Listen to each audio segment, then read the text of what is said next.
You know how you used to maybe use religious language when you were younger, or if you grew up religious? Yeah, and really like the whole time it was just symbolic. It was just metaphorical.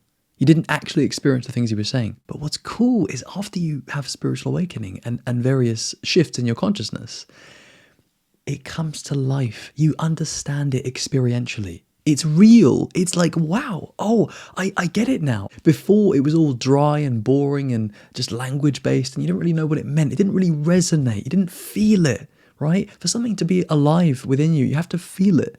Otherwise, it's just language. That's dry and boring and limited. Yeah, we can inherently sense the limitations of language. If we don't connect to it, it doesn't do anything for us. You might say God for like 20, 30, 40 years of your life, and it might not mean anything for you. But then when you experience God once, you're like, oh my God, right? Isn't that interesting as well that you use the word God immediately when you experience God? It's almost as if you know to use that word. It's like the word God just comes out of you. When you experience God, you just say the word God. You're like, oh my God. Now, let's break down some examples together. Okay, so we've spoken about God. God is probably the best one. God is probably the biggest recontextualization that you have. And it's also probably the most grand experience. But there's more subtle things, more subtle language that we use. A subtle example that I would want to share with you is this, is the word angel. Angel. Maybe throughout your life you've been like, oh, what a sweetheart, what an angel. A word to describe someone who's, very sweet, very wholesome, very pure. An angel, right? But what's cool is the more you spiritually awaken, the more you raise your consciousness, you can channel this angelic energy. It's very pure, it's very loving, it's very sweet, it's very caring. You're an angel. Now you've got to be observant because the ego will come in with its darkness and its cynicism. It will say, angel, you're not an angel. But remember, you're not your ego. Okay? That's the illusion. Okay, so you can't listen to this lower devilish voice. Speaking of devil, what do you think devil represents? If it's not clear to you already, devil equals ego. Devil is symbolic for the word ego. And at some point you'll get this, it will click. Notice how some people talk about celebrities as being devils. Yeah, why? What are they really saying? What do they really mean? What they mean is that the person is full of ego. Now, in spirituality, we kind of just say it as it is. We say, okay, that's ego. But in religion, I want you to notice that it's a bit more symbolic, a bit more metaphorical. So they'll say, oh, that person's a devil, or don't be like the devil, or don't be so devilish, don't be so selfish. Aha, that's another thing. So what is the biggest characteristic of the devil? The devil is selfish. So again, listen to this intuitively. The devil is not some guy out there with some red skin and some pitchfork. No, the devil is a selfish ego. Now, here's the bit that you won't like as much. You've got to realize that as pure as you think you are, as much of an angel as you are actually the devil because you have ego. Yeah. Don't beat yourself up about this. Just realize this and realize that also what we mean by devil is your state or level of consciousness. Yeah. So, a couple of weeks ago, I wasn't in a great place and I was in a really quite low state of consciousness. And you might be curious, man. You might be like, dude, could you tell me what that feels like? Because I can't really imagine it. The way I would put it, man, is this. Pure ego, being the devil, it feels like you're locked in to this very narrow, very constricted bubble of fear and selfishness. It's just pure me. It's pure survival. Yeah, you only care about you. You don't care about anything else. There's a certain closed-mindedness to it as well. You're not thinking about anyone else. You've got your blinders up. You don't care about anything. You don't care about anyone else. It's just pure you. And when I experienced this, I realized, oh wow, I'm in hell right now. This is what hell feels like. So another word that we can talk about here, which is symbolic, is the word hell. Hell means a tragically low state of consciousness, where you're completely disconnected from God. Yeah, you feel like you're cut off from spirit, which is another word we can come to. Spirit is like angel and God. Spirit denotes high consciousness, purity, light. What is light? Light is consciousness. Light is love. Yeah? Now the next one we have is one of my favorites. It's the phrase, God's love. As a kid, I never really resonated with it too much because I thought it was this thing that you have to believe in. Now, the truth is, man, I did believe in God as a kid. But nowadays, especially, this phrase, God's love, means so much to me. Yeah, and it's not that it has like meaning per se. Well, it does actually, but I feel it. You could say I create meaning out of it because I feel it experientially. This is how much of a 180 flip I've made with this one, dude. When I was a kid, if I heard the phrase God's love, I'd be like, whatever.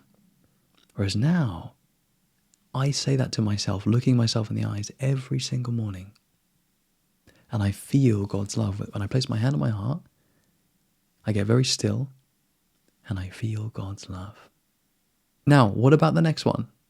The next one is the best one, okay? I love this one so much, honestly.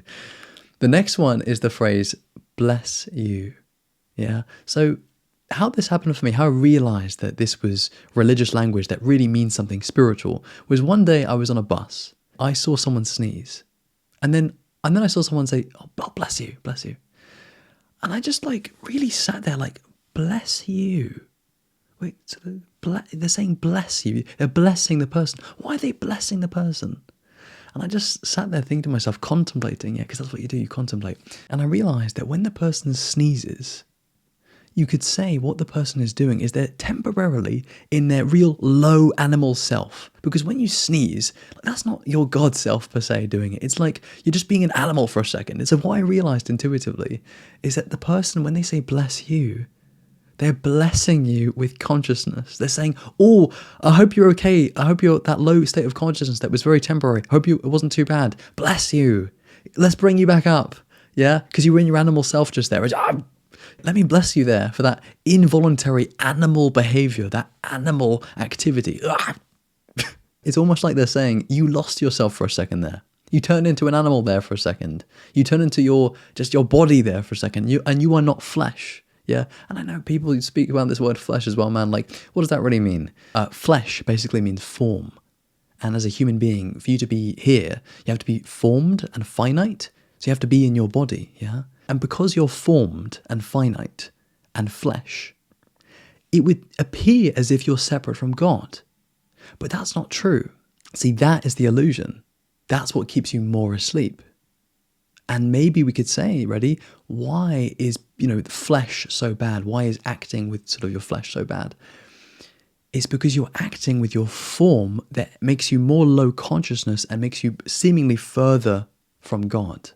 Whereas when you act with spirit, when you act with light and love, you become closer to God. Because experientially, you will feel a shift in consciousness, a raise in consciousness. So that's why religious people might take issue with things that are very sort of flesh-oriented, very carnal things, very material things. It's not sinful. There is no such thing as a sin. Sin is born out of the idea of morality. And morality is there to keep you being loving and not selfish. Because if you weren't moral, you'd be a really awful, low consciousness person. So morality, and I know it would be triggering for some people to hear, but it's actually an idea that we've created. And you can tell here subtly the difference between how a conscious person might describe or self-describe versus a religious person might describe or self-describe. Conscious people like us, we might say, oh, I need to be conscious. I need to raise my consciousness. I need to be mindful. I need to be aware. I need to be awake. But a religious person might be like, oh, I need to be godly. I need to be saintly. What do those words really mean? Those words are pointing to an experience of higher consciousness, an experience of higher integrity. Yeah. You can get all of the spiritual stuff without religion. You want to realize that you want spirit, you want God, but you don't want the limitation of a belief system. You want to experience God directly. I do empathize because it can be tricky to understand this, but a religious person is actually further away the more they believe in God. That might be like disrespectful, that might be triggering, they might be like, oh, how could you say that? But actually, like, you don't need to believe in anything. The person who's one with God doesn't believe in God. They become God through spiritual practice or religious practice. You can still break into this work from a religious point of view. But at some point, to make meaningful progress, you've got to let a lot of stuff go. You've got to let go of your belief system, your ideology, and that can be very threatening. You don't want to do that. But if you really care about experiencing God, you will do anything. Like, can I be honest, man? A lot of my clients start out from a kind of semi-religious point of view. Maybe they grew up with a certain tradition or church or something. But really, they don't care about that. They care about God. On the one hand, your path is your path. I respect that. I always will. But on the other hand, if you really, really care about God, self-reflect. Yeah? Because what you'll realize is that you don't want anything in the way. You just want pure God. You just want an experience of God. You just want the most direct relationship with God, to the point where even that relationship breaks down and it's just God. There is no you. There is no God. There's just. And see that silence? I didn't have the word there, but that was silence. Sometimes is the best thing you can use, because it's not limited by your language. When you use language, it's by definition limited. It's not the thing. It's a pointer. Yeah. So sometimes you just use silence. Final thing from me is, if you want more help with this work, I do offer coaching and mentoring. In specific, I do very deep spiritual mentoring with my clients. If you're interested in that, you can see the link in the description. You can book a call with me. Otherwise, my friend, we'll call it there. Lots of love. Take care. And as always, my friend, peace.